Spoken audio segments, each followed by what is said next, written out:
Two Middle-Aged Men in Cleveland, 131 is the episode number. You sure? I believe so. Are you Okay. sure? That's the I biggest think so. question. Raise your hand if you're sure. My hands are both in the air. Spending time today with one of the most famous Shaker Heights hockey parents that you could be with. That is Theodore Klopp. As now we've reached the baseball season, as we have pitchers and catchers, he'll be known as Oral Hershiser. Thank you for joining us today. We appreciate that. You had some travels recently. Yes, You I went to did. the Golden Dome, if I'm not mistaken. Is that correct? Did indeed. We were in Not South meant to be Bend. sexual, by the way. We're talking about Notre Dame. Yes, we're Thank you. talking about Notre Dame. We had a hockey tournament there. Got to see some uh, games on the arena ice, and then we played on the Olympic size ice, which is down below into the side of the arena. And we also went over and saw the what is it? The Word of Life mural, also Yes. known as Touchdown Jesus. Yes. And we saw the football stadium. Oh, that's great. So, yeah, yeah. Good time. Team, my oldest son's team won their division, went 4-0. Congratulations. Thank you. How Very does it exciting. feel to be with the champion? Well, as Notre Dame would say, play like a champion today. Yeah. Yeah. That's outstanding. Well, that's great news. Do you have some great food on your visit? I mean, we Of could course talk we about did. that out and about, or Of course we did. Well, I mean, yeah, we ate at the Aspen Ale House. I can talk more about that oh, I uh, like this. when we do out and about. But yeah, we ate there, and So you had the kids drink, is what you're saying? You were feeding oh, the well, let's kids on not the get team some crazy. beer. Fair enough. Yeah. My oldest son is Pee Wee level, which is 11 and 12-year olds. And one of the days we didn't have a game until 5 o'clock, so I was going to let him sleep in. And at 7:50, I got a text from the hockey coordinator that the Bantam 2, that's the next level up, Bantam 2 team needed a goalie at 9:30 a.m. You're on call. Let's go. So I woke him up and asked him if he wanted to play. And, he took a second and he was like, yeah, yeah, yeah. Our Bantam team, 2 team has struggled a little this year. And my son was not able to change that fortune.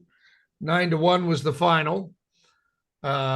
He probably saw, he's the goalie, probably saw 30 or 40 shots in that game, but a good experience for him. Well, that's what it's all about at that level. On a serious note, it's what you're trying to do. You're just trying to gain your ability to improve your skills at that level is all you're trying to do.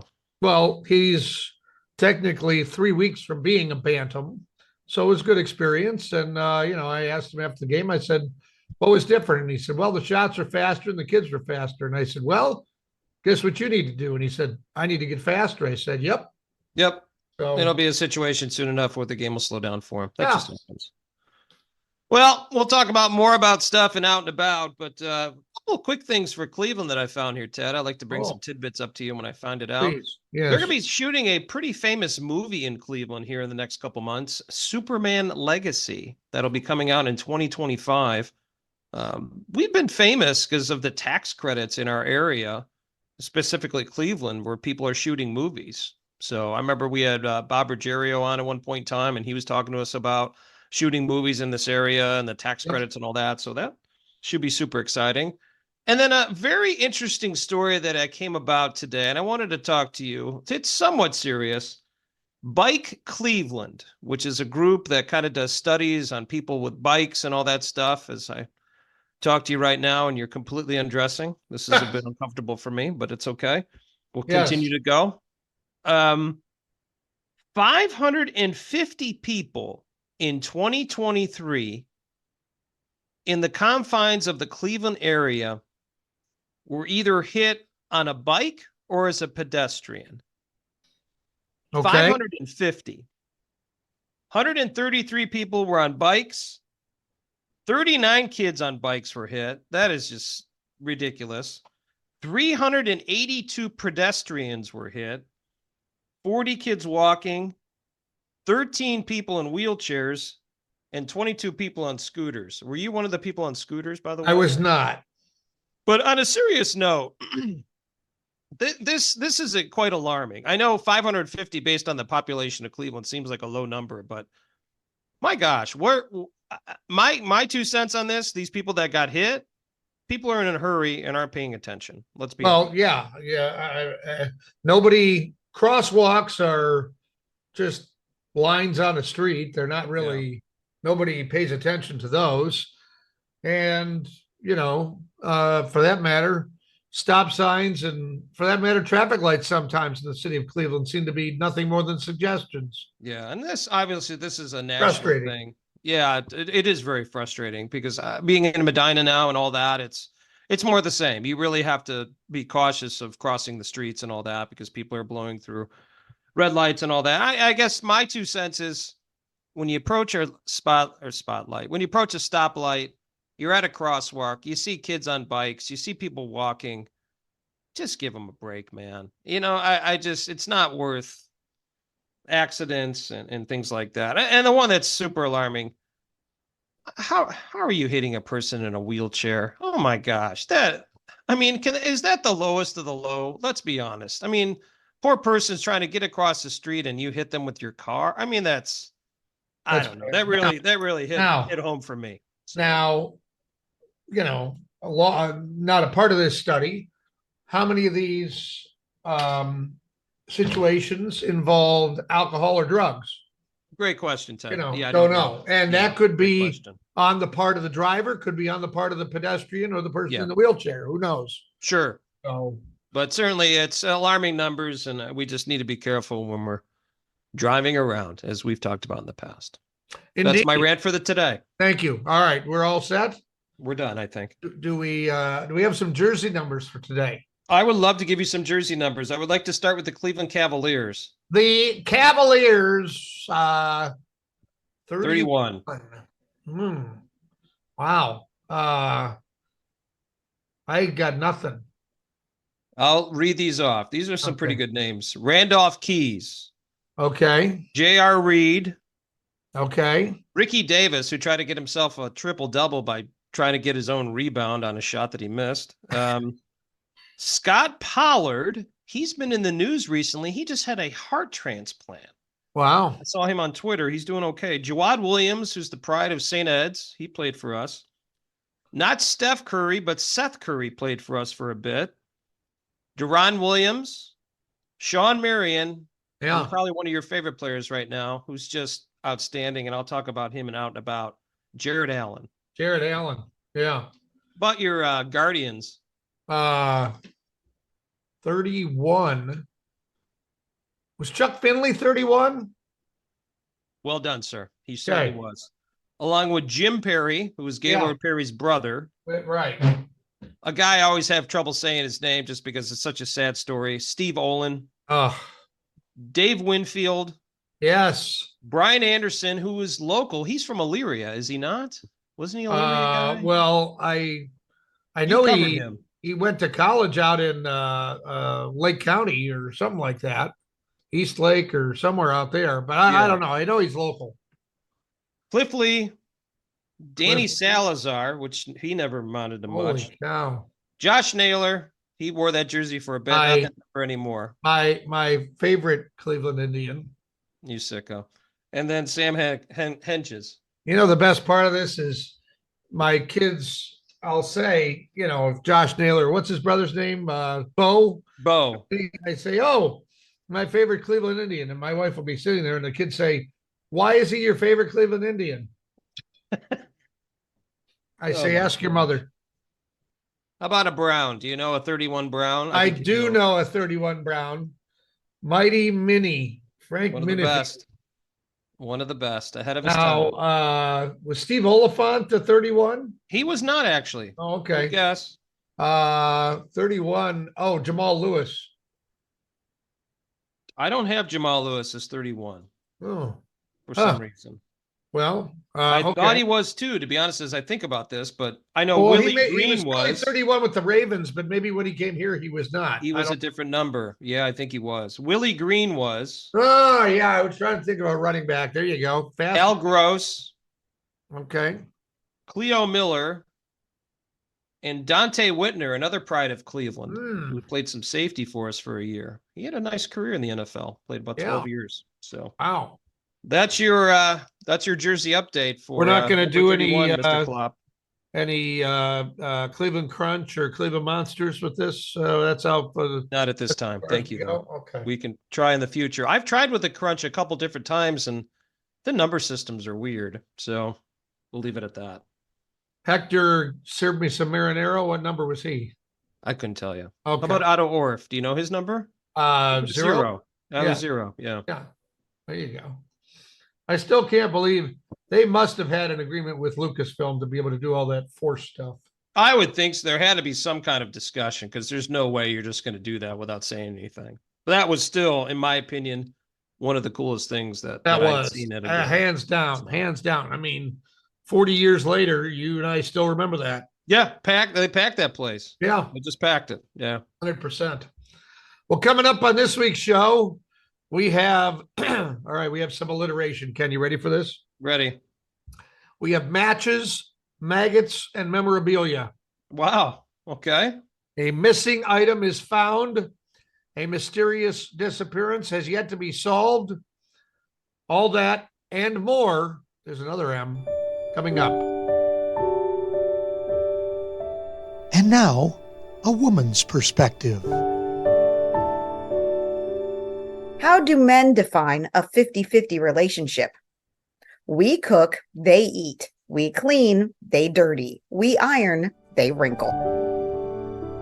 This has been a woman's perspective.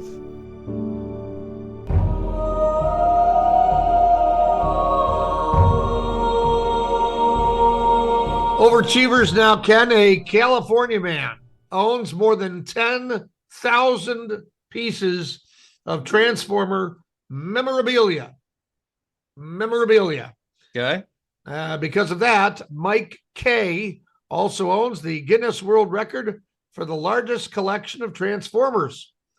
He says he's been collecting since 1984 when he was 3 years old. Largest collection of Transformers. Okay. Yeah. That's interesting. Okay.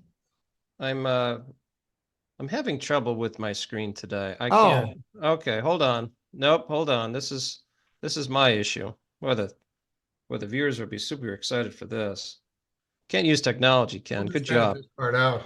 I want to let you know though about a man. I also have an overachiever. I don't know if you knew this or not. Is going to jump in. A man from Denmark. Yeah. Unbelievable. It's a world record. Owns the first world record for the most matches held in a nose. That's right. Most matches held in his nose. Okay. Did he light him when he put him in there? I don't know. Okay. Guinness required him to insert at least 45 at his nostrils. Ow.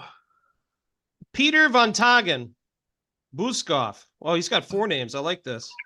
Didn't stop there. And he shoved. He said, forget this. You want me to do 45? How about I do 68 right in my nostrils? Okay. And he claimed that it didn't really hurt. He must have numbed himself up. I don't know. He got a shot before he did this. Okay. He even says he might try to break his own record at some point. Ooh, he's going to go to 70. Oh, please. I mean, why go 69 when you can go 70? That's where I'm at. Good for the longest name ever, Peter Van Tagen Buskoff. Yeah. You think I said it right? Probably not. He's got a long name and he's got a big nose. Guess what? I don't think he's listening.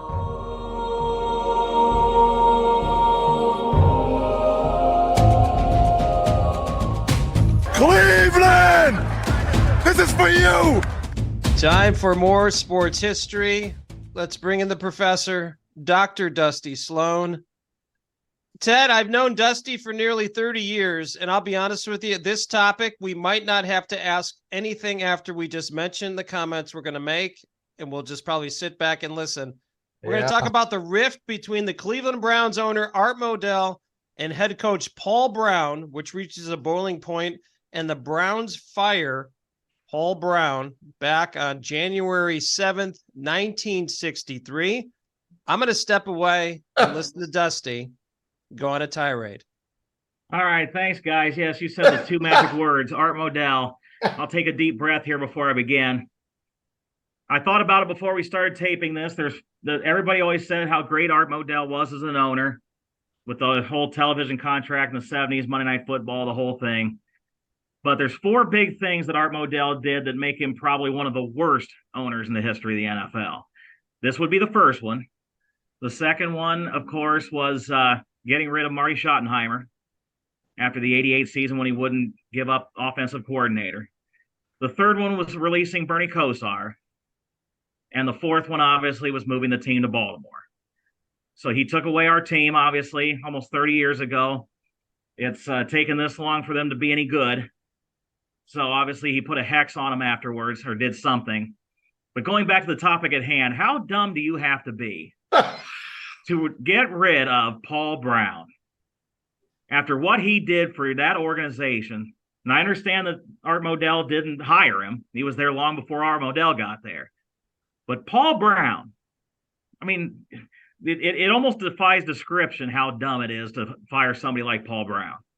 Well, one thing I'll say is that he was so good, Dusty, that he just went on to Cincinnati and started another team. So he certainly did that. He was on to Cincinnati. The question I have, Dusty, and I think I've heard many different stories. Do you know what the rift was between Modell and Brown? What was the problem? I don't know off the top of my head, and all I know is that Paul Brown had to be right. That's all I know. Whatever it was, Paul Brown had to be right. Well, if the shoe smells, do we know if they ever made up, if the relationship was ever repaired? Do we know any of that? That's a good question. I've never really heard whether they meant it or not, because obviously, like you mentioned, Ken, he goes down to Cincinnati, starts his own team in the same state, the Cincinnati Bengals. They started in the AFL and obviously eventually ended up in the NFL, used the same colors. So obviously, there's stories that I can read here. I'm looking at now. Don't have enough time, of course, now to look, but what all happened and all that. But obviously, Paul Brown was mad enough that he basically stewed for 5 years and then came back head coach and founder of a team right basically down the road using the same colors. Wow. Well, that's I always like to play this game, Dusty. This will be my last question for you. Do you think obviously the Browns did have some success after Brown left. Do you think things would be different with the organization and how things are handled and all that stuff now if you have the ripple effect if he would have stayed? Oh, if Paul Brown had never been fired? Yes. Wow. That's a I've never thought of that. That's a very interesting question, because you look back at it and he hired Blanton Collier, and then 2 years later they did win an NFL championship and went to the championship game the following year. But to think that Blanton Collier, and he had a great record. I mean, he never had a losing record. But to think that Blanton Collier was better than Paul Brown at the end of the day, well, I think of Paul Brown the same way that the people in Chicago think of George Halas. Yes. Like, you let him do what he wants to do until he dies, which is what George Halas did in 1982. He was still the owner and still very much involved until he passed. I think Paul Brown deserved that exact same respect. Wow. That's some interesting thoughts to ponder, huh, Ken? Certainly is. Yeah, it's the old what if, that's it's very interesting. But you have a legend like that, a guy who came up with all the innovations that you have in the NFL today and did some of the first things you've ever seen, and all of a sudden he's gone. But obviously smart enough man and knew his talents that he could just go and start another organization. But yeah, it's a very interesting topic, and I know it's a touchy subject for Mr. Sloan. Wow. No, I need to get my blood pressure raised every once in a while. That doesn't happen enough here at AU. Classic times. All right, Dusty. Well, thank you. Thanks, guys. Cleveland! This is for you!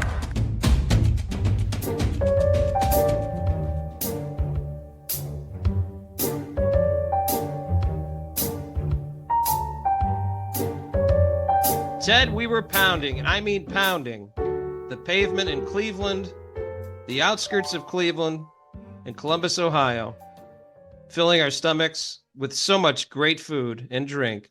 And we were out and about the last 2 weeks. Only have a couple here. I went to Columbus. My daughter had a dance competition Oh, in the downtown area in the Columbus Convention Center.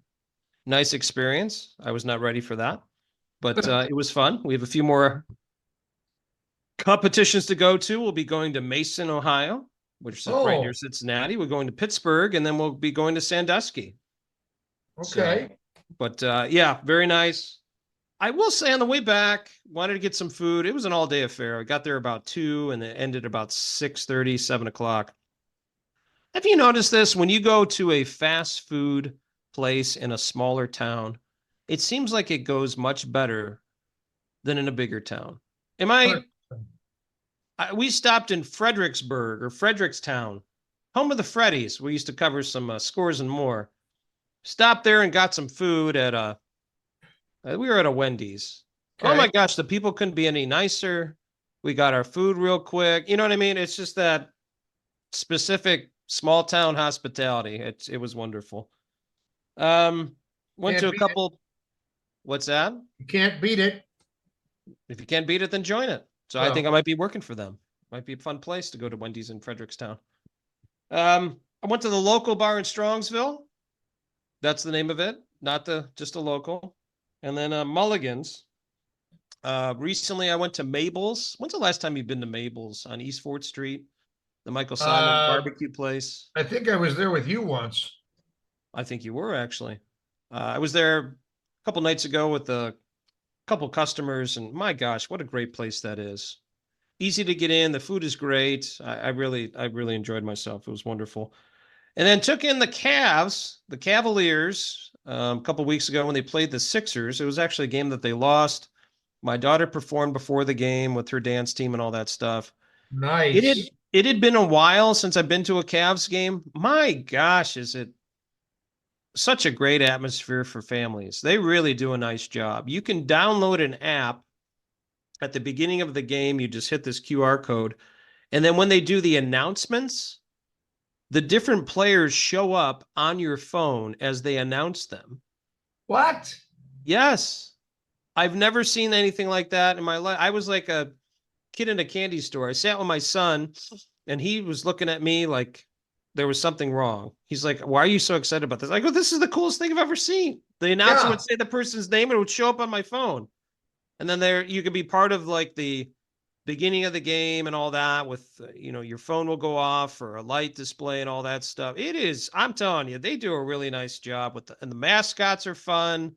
I like that arena. It's easy to get around. I think they do a nice job. I can't wait to go back. They do have a standing room as well, similar to what the Guardians do. They have a standing room up in the Loudville area. There's like this whole area you could stand. I don't know what the tickets prices are for that, but I might have to check that out. So very enjoyable time. We did see a loss, but there was a lot of points. The Cavs came back from being down 10 and almost won the game as Darius Garland couldn't hit a shot at the end at the buzzer to win it. But it was a lot of fun. We had a blast. So yeah, I think John Ryan would tell you down 10 is an opportunity.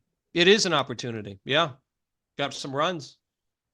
Yeah. Some runs. I have runs, but anyhow. Sir, batons to you. Let's hear about it. Let's hear about the out and abouts. Aspen Ale House in South Bend. Okay. Enjoyable, tasty burger. I got what was it?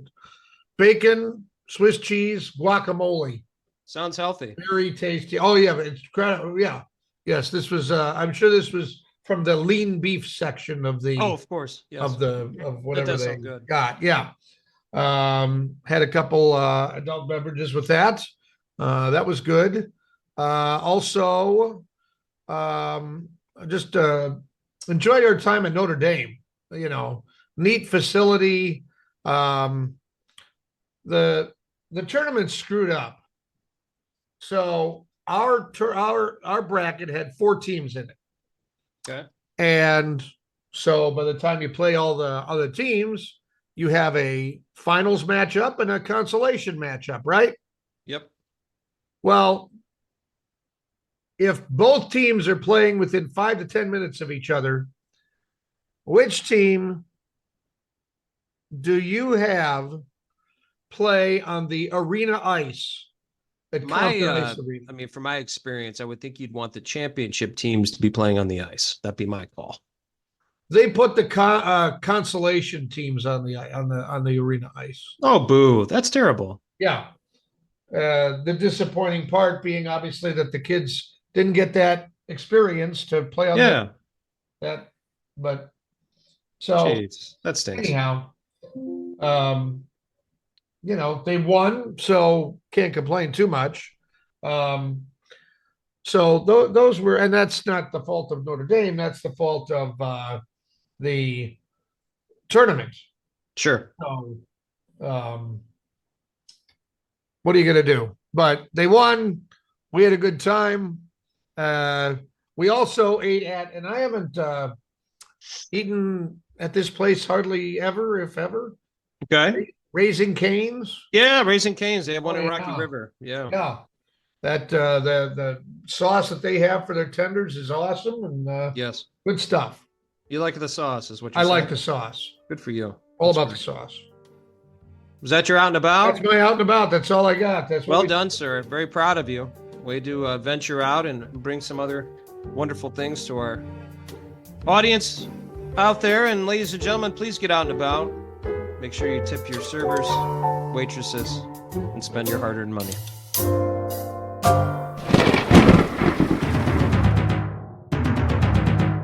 Forecast Roulette with the official meteorologist of two middle-aged men in Cleveland, Fox 8's Scott Sable. Well, it's been a long time, but I have the wheel, and so we are going to spin the weather. What is it? The two Roulette. It's a roulette wheel. weather wheel. Forecast roulette. Our official two middle-aged men in Cleveland staff meteorologist Scott Sable. And Scott, before I get to today's city, I have to ask you. I know that we just had one of your favorite days of the year, Groundhog Day. I wonder if you could talk about how much you love Groundhog Day as a meteorologist. I've never officially met any groundhog. I almost hit one on the road, but if I do meet one, I might fight them. I'm not particularly fond of groundhogs, as you know. I almost had an opportunity to go out to Groundhog Day like 10 years ago, and there was a blizzard, and then we had to kind of pull the plug on it at the station. But suffice it to say, I'm not on friendly terms with groundhogs. And I don't think that's going to change too much. Kind of a side note, and if I might digress a little bit, you mentioned the weather roulette wheel, and it's been quite a long time since I've been on the show. It might not spin, but behind you, Ted, there's some spray bottle on your shelf. Is that WD-40 that we might have to? It might. Yes, I think it is here. I'll. Pardon my expression, but maybe lube it up a little bit. Well, on podcast? Boy, Never mind. I'm not sure. What I don't kind know of a show are we doing here all of a sudden? Holy I'm sorry, I cow. apologize. Turned. Okay. No, it's All right, understandable. Can you spinning. lube the thing up and get it spin? Let's spin. Who's lubing and who's spinning? You're Whoa, doing whoa. both. Congratulations. Oh, Jesus. You're doing Okay. both. All right. Let me spin the wheel here. All right. There it goes. And we're going to see where it lands. Oh, I think this is going to be a warm weather location. Caracas, Venezuela, which I'm sure, I'm just going to take a guess. I'm going to guess it's warmer than here. Scott, do you have any unique information about Caracas, Venezuela that you might want to share? You know, you would be right. It is warmer, and surprisingly, not surprisingly, but shortstop Omar Vizquel is from there, by the way. Oh, well. So there you go. And we my brother and I just talked to him on our podcast maybe a month ago. Oh, Yeah, so very, very nice guy, friendly guy. Kind of talked about the old 1990s Cleveland Indians and all that. And by the way, the forecast, they're going to get some afternoon storms as we record this today. Temperatures in the mid 80s. Oh, I have an Omar Vizquel story, if I might. Yes, go for it. So in the mid 90s, when Mr. Vizquel was playing for the Cleveland Indians, we were in the locker room after the game, and fellow radio compatriot and a guy who I interned for back many moons ago, Kenny Rhoda, was in the locker room, and he proceeded to go up and ask Omar for an interview. Now, he was doing this as a one-on-one interview. The rest of the media was kind of waiting for, I don't know, the starting pitcher or somebody else. And Kenny goes up and says, I couldn't hear, but, can I interview you? And Omar's essentially like, yeah, I'm just getting dressed and whatnot. And so Kenny proceeds to do this radio interview while Omar Vizquel disrobes and becomes naked, puts body lotion all over himself. He's moving all over the place, and then proceeds to put his clothes on. And by God, Kenny Rhoda, the professional that he is, keeps that mic wherever his head went. Keep him on mic, no problem. After the interview was over, I said, Kenny, that was pretty impressive. He said, Ted, there's 2 words to keep in mind: eye contact. That's my Omar Vizquel story. Wow, that is a fantastic. Do I have permission to use that story? I think my only regret is that you didn't have it before you had him on your show. Relay that to him. That's very true. Very true. Yeah. Good to know. Scott, any other tidbits you picked up from Omar when you interviewed him that you really didn't know about, so people could, certainly have interest in listening to that on your podcast? But any quick tidbits you can give us? A lot of people, I think, want to know, remember he came out with the book and he was kind of not too, I don't want to say not too kind, but, him and Jose Mesa didn't get along for the longest time. And, he hasn't talked with him in a long time. And I think Omar Vizquel would like to talk with him and just kind of bury the hatchet on whatever happened. I think that would be a little tidbit. There's still some animosity there for whatever reason. And, it's been 25 years or longer, I think. So there's still that. It's still there. But he hopes to get past that in the future. Wow. That's kind of interesting. I didn't know there was, I didn't recall there being any consternation there, but what do I know? I'm just busy watching people do radio interviews with naked guys. All right, Scott, thank you for the forecast in Caracas, Venezuela, and we appreciate you joining us again. And let's not make it so long between segments now. Yeah, let's try to make it every other presidential election around that time. Instead of every 3.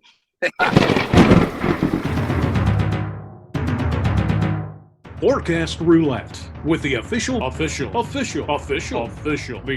meteorologist of 2 middle-aged men in Cleveland, Fox 8's Scott Sable.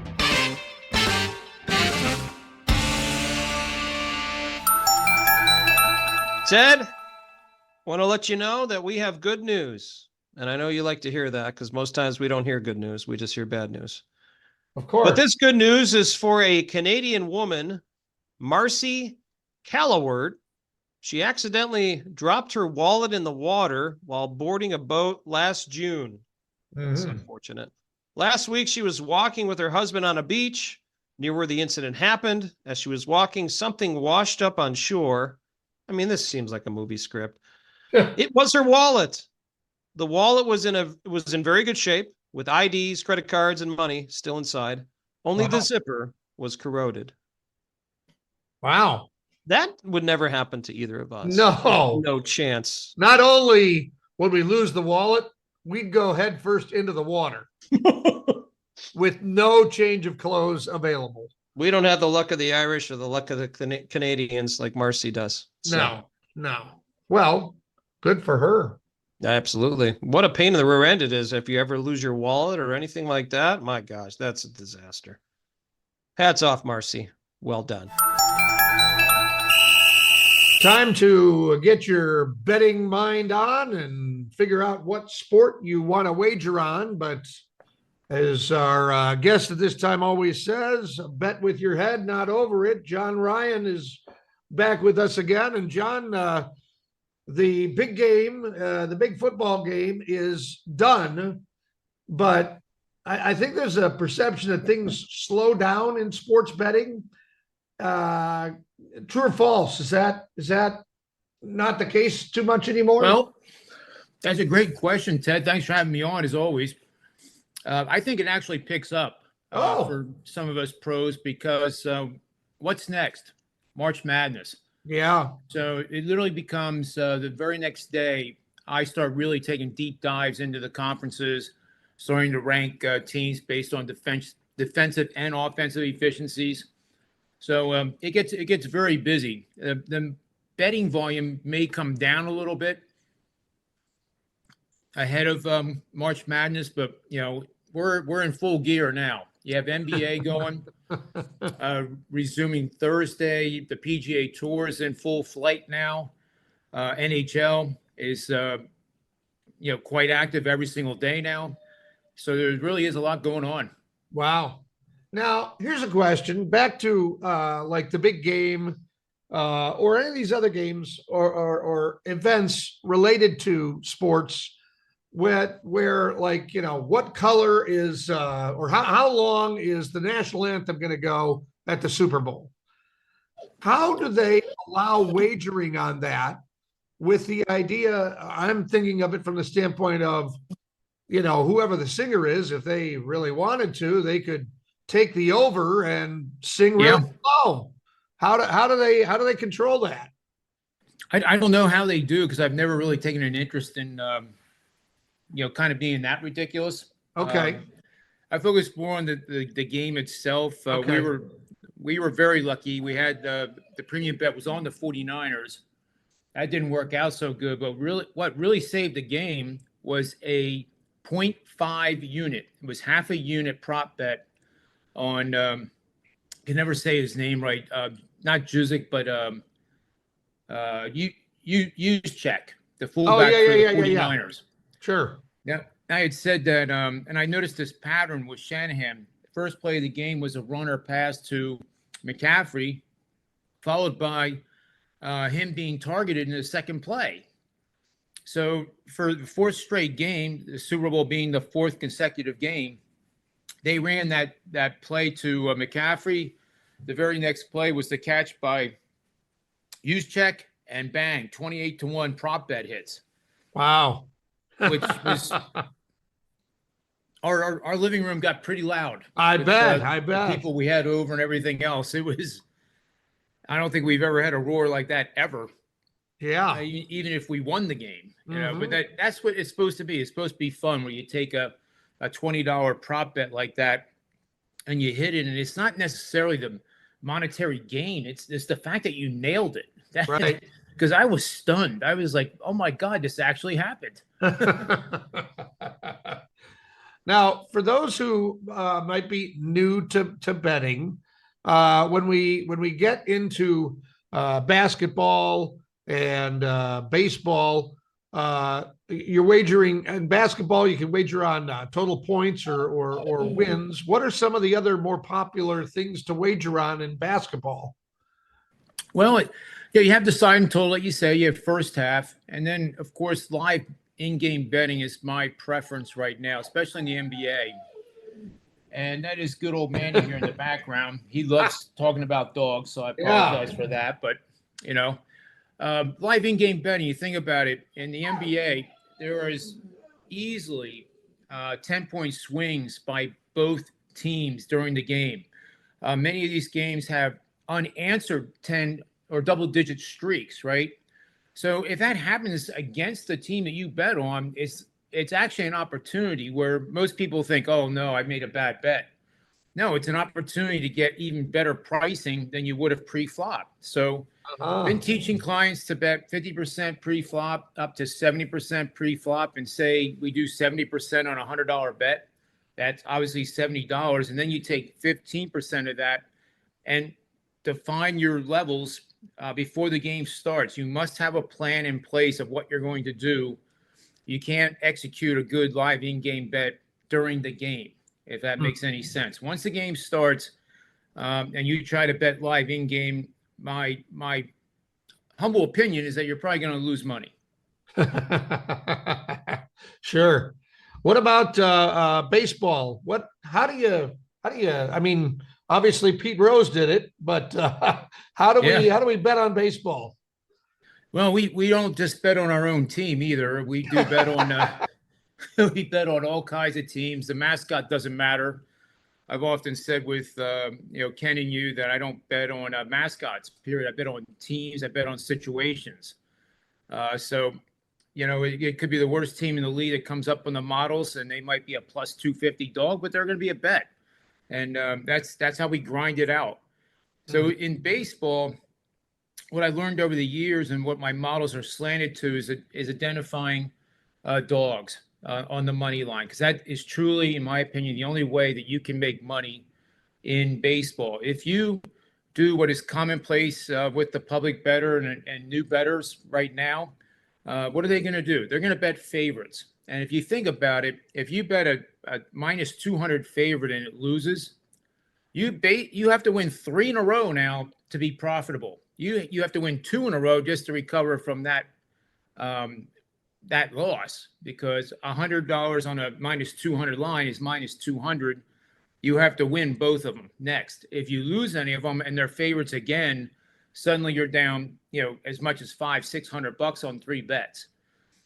One of the things I do like to do when I have 2 dogs in the neighborhood of like plus 155 to plus 185, I will do a money line parlay. I know I say parlays are not good to do, and they aren't good to do in the NFL. Teasers are not good in the NFL or college football or the NBA. But in baseball, this is the one lone opportunity that I've seen to take pizza money and combine 2 significant dogs, because if you multiply 1.6 times 1.8, that ends up being pretty darn good odds on a pizza money bet. It's not 28-1 like UCheck was, but it's up there. And over time, they won't always win. But if I hit 20% of those, and that sounds awful, right? 20%, I'm actually adding a big chunk to my bottom line. Wow. All right. March Madness. Obviously, people bet on the games. Do people bet on the seeding, things like that? I think this year you'll be able to do that. Like, for example, Houston coming off the big win last night against Iowa State. I think you can, or at least the odds will be coming out in about the next 2 weeks. When we get near the end of the conference championship games, you will be able to do that. It might be a group of 4 teams even that, okay, these 4 teams are going to be the number 1 seeds. I'm sure you'll be able to bet too on whether a team makes it in or doesn't make it in. They will be limited to the first 4 in, last 4 out, which are somewhat commonplace anymore. A team like Villanova, if that was on the list as a team to make it in, I would take that bet now. That's one of the teams that you look at their record, not so hot, but if you look at the strength of schedule and the wins that they have had against ranked teams, teams that will definitely be in the tournament, they have a pretty good resume. So if they win the first 2 games in that Big East tournament, I think that's what they need to do to get in. Sure. Well, John, it just keeps going. And if people want to get your insight, where can they do so? What we're doing now is for shows like yours, we're going to offer the first week free. You can take a test drive of every single play I release. And these are the same plays that clients are paying $2,500 a year for. So you're getting a week for free to take the test drive and see for yourself if my research and the way I do things here professionally are suitable for you. So you just send a direct message on the X at John Ryan Sports, the number 1, or send me an email simply at johnryansports@gmail.com, and we'll get you on board for that 1 week free trial. Awesome. All right, John. Well, the madness is almost here, and I'm sure you'll be ready. Thank you very much for the time. Thank you very much, Ted. Glad to be part of it. The most trusted name in journalism, Klopp's Clips.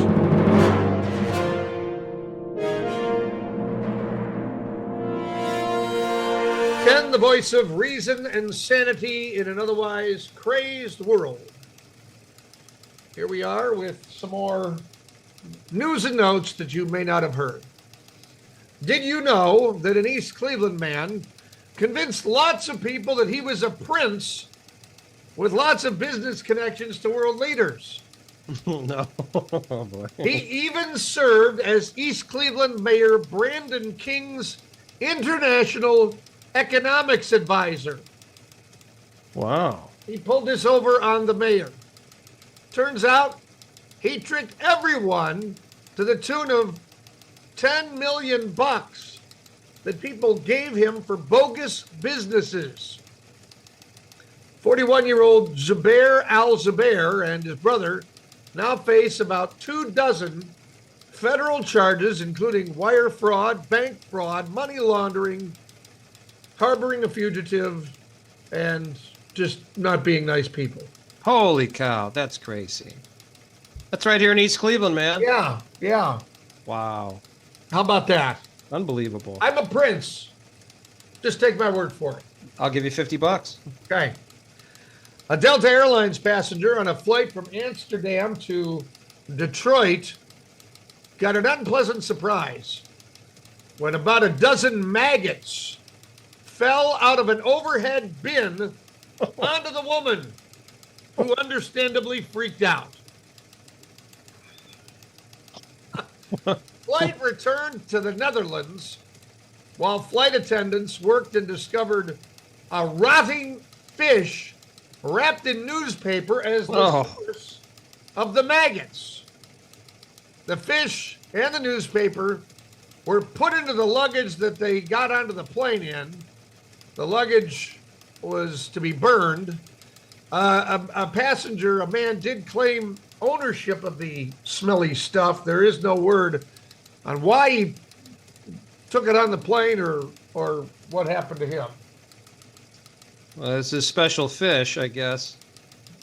That would be... I mean, I would imagine you would smell it, too. I mean, if there's maggots, there's got to be a smell. That is... boy, I'm luckily that's not happened to me. So... WJLXAM in Jasper, Alabama, has been off the air for nearly 3 weeks. That's because the station's 200-foot tall radio tower has been stolen. wait. Let me say that again. Oh my the God. station's 200-foot tall radio tower has been stolen. A landscaping crew made the discovery while doing maintenance. They called the GM. The GM asked if they were in the right place. They were. They found wires everywhere. Police are investigating. The station can still be heard online while the small market group tries to raise the $60,000 needed to get back on the air. So these people were just broadcasting and had no idea that they lost their 200-foot tower. That's what I'm thinking. It sounds that way, yes. Wow. How about that?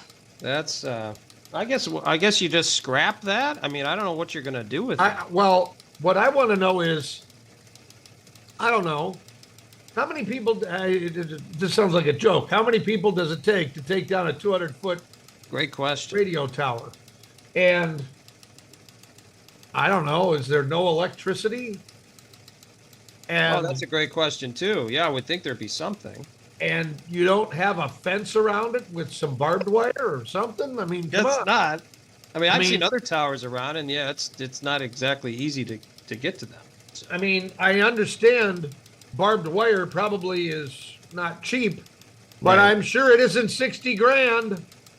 No, I imagine not. That's a good point. So, Well, hopefully they could figure something out so they get back on the air so the local folks in Jasper, Alabama can hear the latest news of what's going on. Because right now they have to go online, and I imagine that's a little rough for them. well, they can listen to this online. I have some scores here, some sports. Oh, perfect. Yeah, 5-3, 4-1, 2-0, and 8-6. Ooh. I'm Ted Klopp. That's news to me.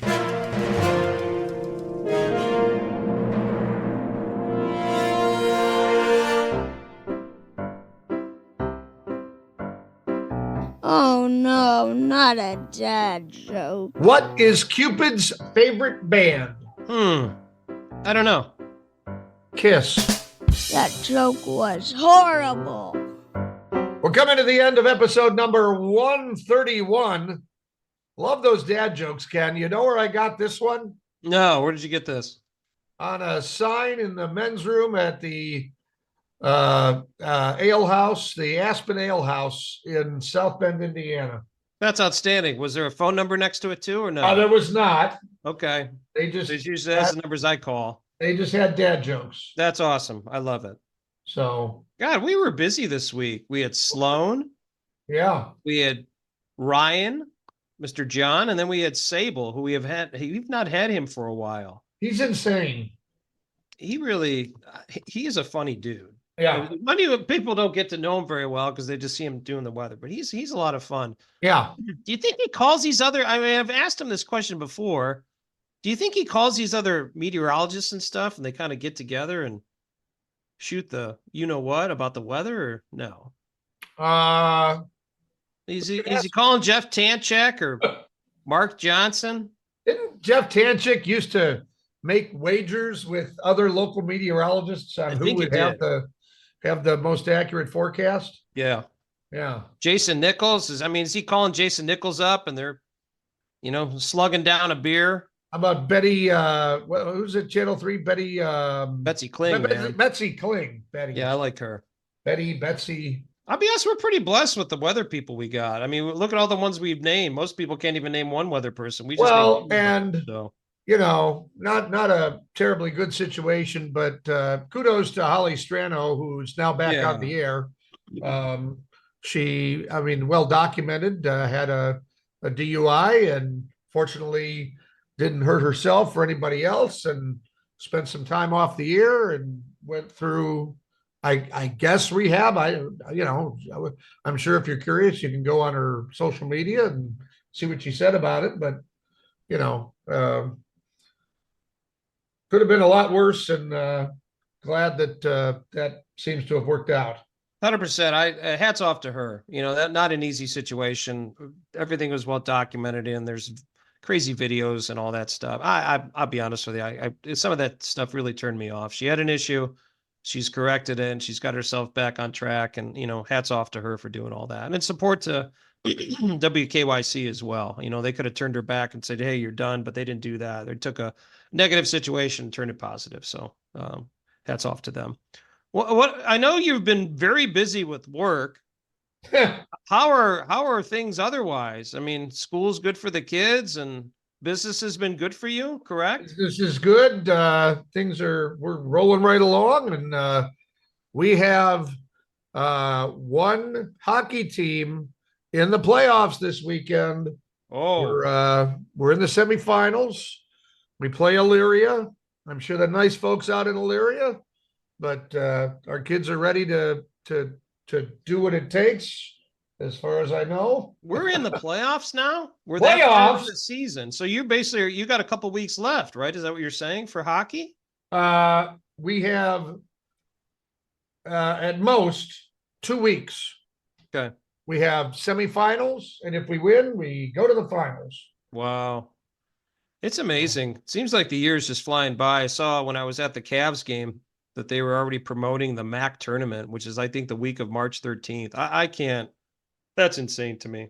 That's crazy. Yeah. So, and then, of course, we have, we got to get Jen Brastovich on. We haven't had her on in a while. We need to talk to her. We got the women's Final Four that's coming to Cleveland as well, which I think that's going to be a hot ticket. I'm sure. In all honesty, that there's more excitement, I think, for the women's NCAA tournament than there is for the men's. I mean, they're really getting some great notoriety and all that. So very excited about that. See if I can find a way to maneuver myself into some of those contests and watch some Final Four if I can. So that'll be great. Well, sir, I appreciate your time putting this together. Special thanks to John Ryan, Dusty Sloan, and Scott Sable. That sounds like a law firm. Ryan, Sloan, and Sable. What do you think about that? That's my second choice of lawyers if I ever have a problem. Absolutely. Second choice. Second choice. What would the first be? Dewey, Cheatham, and Howe. Yep, every time. Every time. Well, thank you to listeners for joining us, as this was episode 131. We had some questions if it was or not, because Ted and I have been busy and couldn't even remember what episode we were on. But 131, look forward to bringing you 132. And I will say, we do have some special stuff coming out very soon. One thing that we've been trying to promote when we certainly have John Ryan on is safe betting. And coming up very soon, I got a message from John. He has found a person that he can speak with as well, that we will have on these airwaves to talk about safe betting. It's actually a pretty famous betting person. I look forward to that, and we'll probably have that here in the next couple of weeks. We're probably going to do a little bit of a docu-series on safe betting, a couple different things, ask some questions, and obviously it's a big concern, as we've talked about in the past. State of Ohio, $77.3 billion of revenue, which means there's a lot of people losing money. So I want to make sure you're doing things the right way. Yeah. But Ted, until next time, save your bets. Bet with your head and not over it. May all the wins be yours. And until that time as well, don't forget, we're two middle-aged men in Cleveland. Two Middle-Aged Men in Cleveland is sponsored by Westminster AV, custom audio-visual packages for all occasions.